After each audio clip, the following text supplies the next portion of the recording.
Welcome, Mr. President.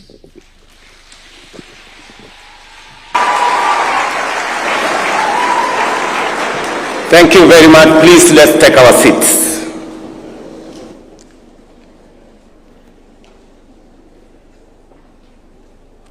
Your Excellencies, honorable members, ladies and gentlemen, good evening. When I reflected on our journey to a new constitution, and as has been ably put by those who have spoken before me, especially the former Prime Minister, we were members of the Parliamentary Select Committee that midwifed the constitution-making process. At some point, he was chair. At some point, I was chair. But we all participated in this journey. And as I reflected on our journey towards a new constitution, I was reminded in my conscience that when we got a new constitution, we seemed to have said we are done with matters constitution. And that is why I decided that maybe it is time. It may be 15 years down the road, but it's never too late to do the right thing. And that is why I signed a proclamation for us to celebrate this day, the day that we promulgated a new constitution as Katiba Day. And I want to thank all of you for honoring my invitation so that we can do this together.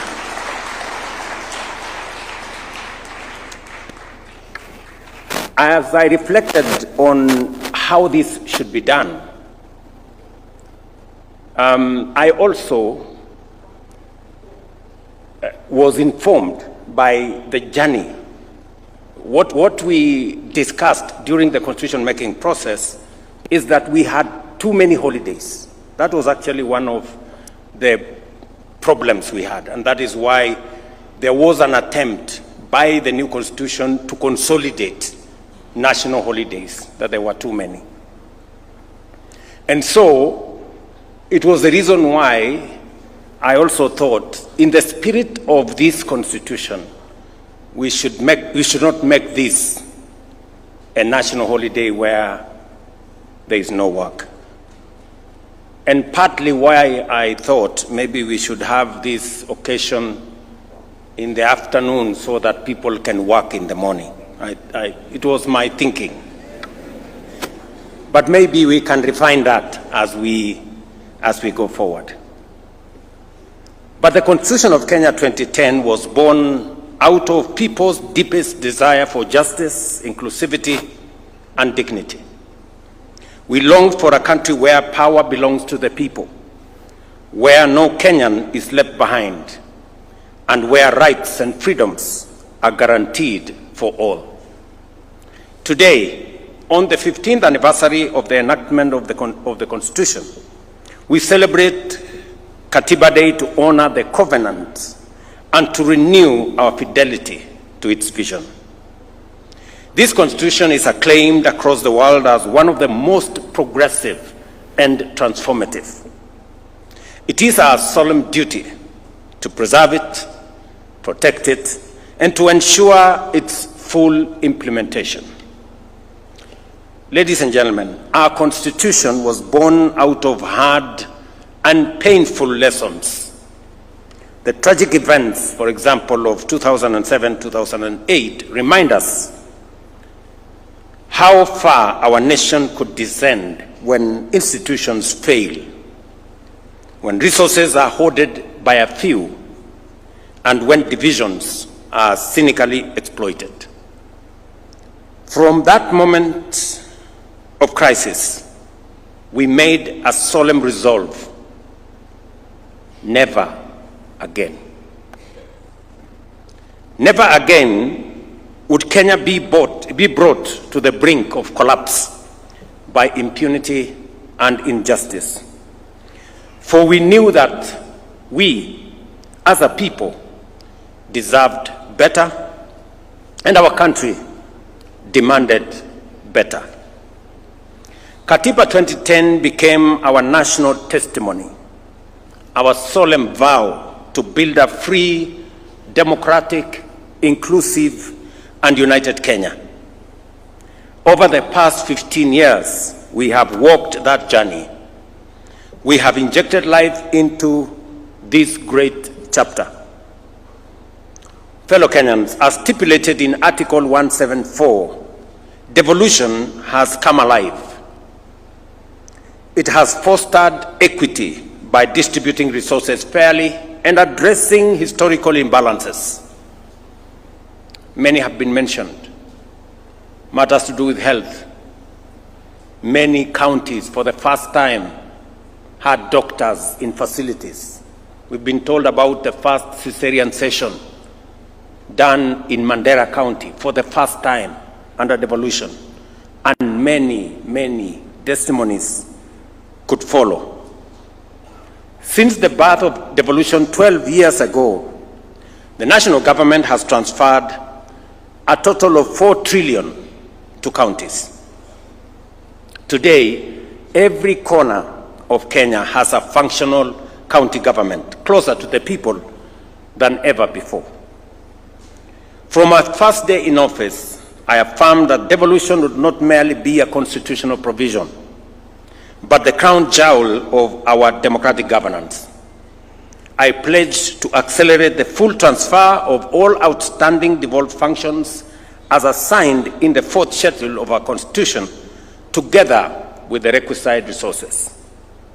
This commitment was formalized during the 11th National and County Government Coordination Summit in Nairobi on the 16th of December 2024. Today, all 14 devolved functions have been conclusively delineated, unbundled, and formally gazetted, eliminating long-standing ambiguities that hampered service delivery and fueled intergovernmental disputes. To further underscore this commitment, 2 weeks ago, I signed into law 2 landmark pieces of legislation: the County Public Finance Law Amendment Act of 2023 and the County Allocation of Revenue Act 2025. In line with Article 217 of the Constitution, these laws reinforce the principle of equitable revenue sharing among counties, guarantees fairness in the distribution of national resources, and empowers county assemblies to play their rightful role and clearly define the respective mandates of both national and county governments. Under my leadership, the national government is committed to support devolution by ensuring timely disbursement of funds and steadily increasing allocation to counties. Under the Division of Revenue Act 2025, we have allocated an unprecedented 415 billion to counties. As chairman of the Council of Governors, FCPA Ahmed Abdullahi has affirmed nearly 30 billion shillings more than last year's 387 billion. I know that my good friend Abdullahi has urged that we should enhance allocation to counties, and I have committed that we will continuously do that. But I also want to ask for the assistance of my county government leaders, the governors. The job of mobilizing resources is a very difficult job. As I mobilize resources nationally, I also want you to work with me and to assist me to mobilize resources at the county. Don't leave the business of mobilizing resources to me, because in the process of trying to mobilize resources so that I can transfer more to the counties, I have acquired names, including Sakayo, and you know it. And I know no county governor wants to raise resources locally, although the law now exists for own source revenue. I would want to ask of you, governors, please, even as you urge me to transfer more resources because I have to mobilize, also look at the opportunity to mobilize resources locally. Even if you are called Sakayo at the county, it will not make any difference. It is still okay. Ladies and gentlemen, the Bill of Rights, enshrined in Chapter 4 of the Constitution, is the heart of our democratic order. It guarantees every Kenyan fundamental freedoms and socio-economic rights, including the right to education, health, housing, food, water, and dignity, as set out in Article 43. Over the past 15 years, we have worked diligently to breathe life into these rights.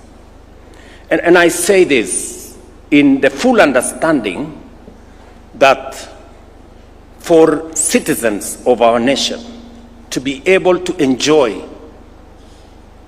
our democratic credentials, to be able to enjoy the rule of law and constitutionalism, there are rights guaranteed under Article 43, social and economic rights, that are fundamental to citizens enjoying other rights. A Sikh, ignorant, uneducated, homeless, hungry citizen is very difficult to enjoy democracy, human rights, rule of law, because their status is undermined. And therefore, it becomes fundamentally important for us to make sure these social and economic rights do not continue to be a privilege for those who can afford. They should be a right for every citizen, because that is what the Constitution says. And therefore, I want to ask all of us as leaders in the executive, in the legislature, in the judiciary, that as we exercise the authority that we've been given by the Constitution, let us keep the people, the rights of the people at the center, so that we do not undermine their right to housing. We do not undermine their right to health. We do not undermine their right to education. And that all our acts work in concert to facilitate the attainment of those rights by the people of Kenya. We have worked diligently to breathe, as I said, life into these rights. Free primary and day education has opened doors to opportunities for millions of children from every corner of our nation. We have successfully transitioned to the competence-based education and training system, making our education more relevant, practical, and aligned with the demands of the 21st century. Our student-centered funding model is expanding access for learners while securing the sustainability of our universities. By January next year, we will have recruited a record 100,000 new teachers in just 3 years, a significant achievement that has strengthened our education system and improved learning outcomes across the country. This is in addition to the construction of 23,000 classrooms that have been done in collaboration with our members of parliament using the NGCDF. Fellow Kenyans, our affordable housing program is delivering safe and decent homes to families across the country, affirming that shelter is not a privilege for a few, but a constitutional entitlement for every Kenyan. Today, over 160,000 housing units are under construction, each one providing not only a roof over a family's head, but also creating thousands of jobs for our young people, artisans, and professionals. As I committed, we will be handing over the next 5,000 units right here in Nairobi, as we do it in other counties this month. On universal health coverage, we are ensuring that illness no longer drives families into poverty, and that access to quality health care is upheld as a right of every citizen. Despite the inevitable challenges of transition, which are being systematically addressed, the progress is demonstrable and undeniable.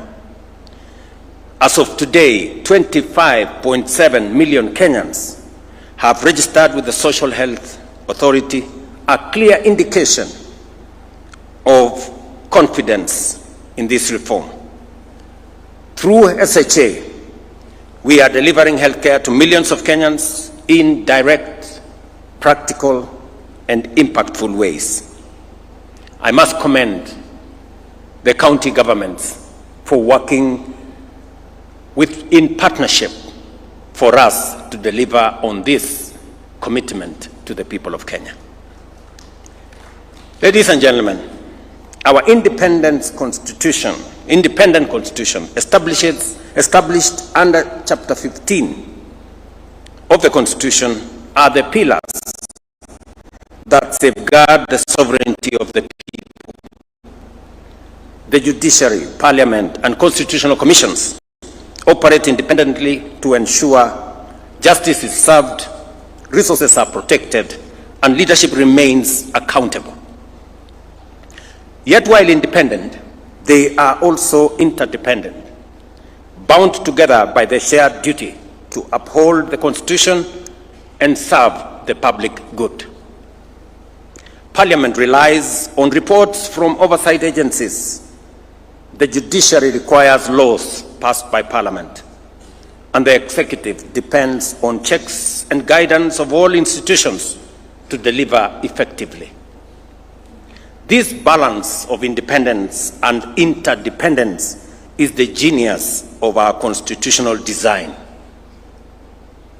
No arm of government, no office, and no commission can claim supremacy because they are all answerable to the people.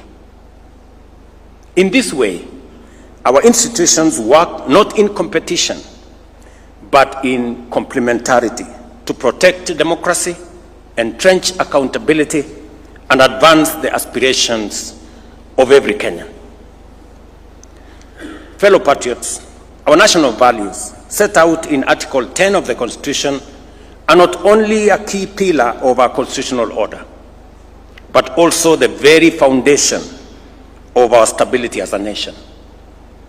They remind us that Kenya must always be anchored in patriotism, national unity, democracy, participation of the people, human dignity, equity, social justice, equality, non-discrimination, integrity, transparency, and accountability.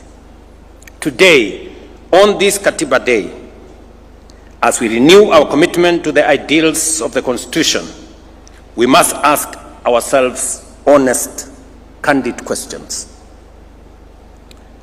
Are we truly patriotic? Are we living with integrity, both in public and private? Are we inclusive, leaving no one behind? Are we accountable to one another and to our institutions and to future generations? Corruption is a serious threat to our progress as a nation. It undermines our constitution, weakens our institutions, and erodes the well-being of every Kenyan. It is a fact that corruption exists in all arms of government and poses a serious challenge. The executive, the legislature, and the judiciary, and each must confront this menace with honesty and resolve. I have always reiterated my resolve to serve as a responsible steward of public resources. We have digitized and automated government services to seal loopholes and eliminate the opportunities for corruption. Today, Kenyans can access over 22,000 services on eCitizen, up from 325. The results are evident. Revenue collection has risen dramatically to over 1 billion shillings every day, translating to more than 500 billion annually. Yet I admit there is still much more to be done to combat corruption within the executive.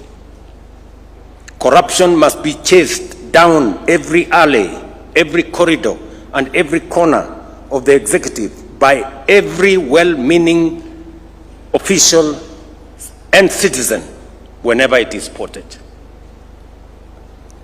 I, William Ruto, President of Kenya, fully support the rigorous and expeditious prosecution of any corruption case backed by evidence.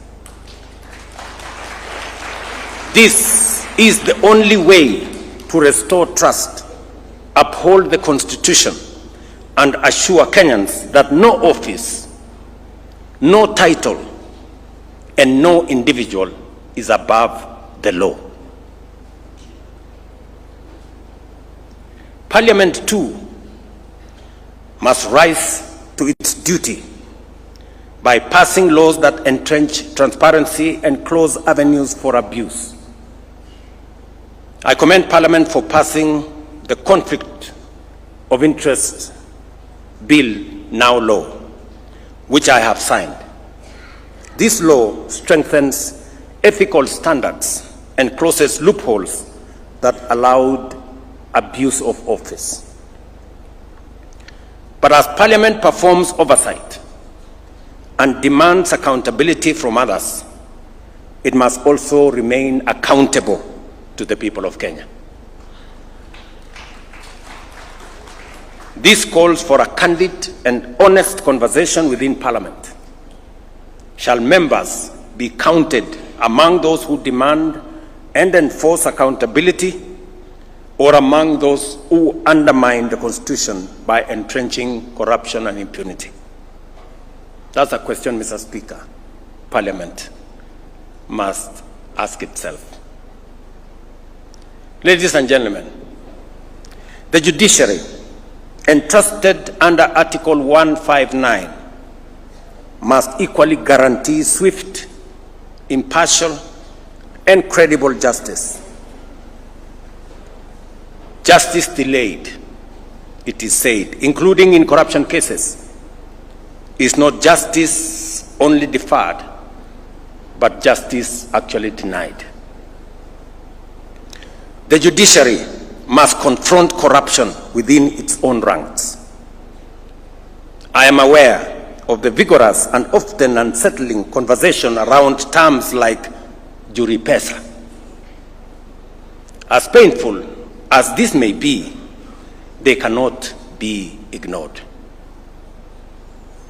If the institution mandated to dispense justice is perceived as corrupt, it not only erodes confidence, but undermines the very Constitution it is sworn to protect. the judiciary must rise to its highest calling to cleanse itself, uphold its independence with integrity, and prove itself the true temple of justice for all Kenyans. My administration, at the request of the judiciary, has provided resources for the hiring of additional judicial officers, especially judges. So far, in 3 years, we have appointed and I have sworn in 47 judges. Another 50 are being recruited as we talk. That will make it 97 judges in 3 years. No other administration has provided such kind of human capital to support our judiciary. It's paid for by the people of Kenya, and it's right for us, as the people of Kenya, to demand expeditious justice to those who come before our courts. In summary, fellow citizens, our national values must not remain words on paper. They must be lived, practiced, and defended every day by every institution, by every leader, and by every citizen. As President, I solemnly reaffirm my oath to uphold, protect, and defend the Constitution of the Republic of Kenya. I call upon all arms of government, the executive, parliament, and the judiciary, as well as our independent institutions and every citizen of our republic, to faithfully discharge their responsibilities in fidelity to the Constitution, knowing very well that all of us are citizens of this country. Every right we enjoy comes with obligations. And those of us who have the privilege to exercise authority, we must know that authority comes with responsibility, and responsibility is accompanied by accountability. And therefore, we must act in the context of what the Constitution allows us to do. For it is not only through our shared commitment that we can secure justice, uphold democracy, guarantee the prosperity of our nation, and truly breathe life into our Constitution, but by doing it together, united as a nation. I am very happy that, though late, we have today started the journey to celebrate Katiba Day, so that we can use this day to continue the robust conversation that Kenyans are used to. We have heard from the Right Honorable Raila Odinga the aspects that, in his view, require review. There are those who have other ideas. There are those who think that we have too many constitutional commissions. There are those who think we should change the formula on sharing of revenue. There are those who think, and we should, all of us, as we celebrate this Constitution, we must celebrate the good, reflect on what is deficient, and work together towards making our country better. With those many remarks, ladies and gentlemen, I thank you for your attention. Asante sana.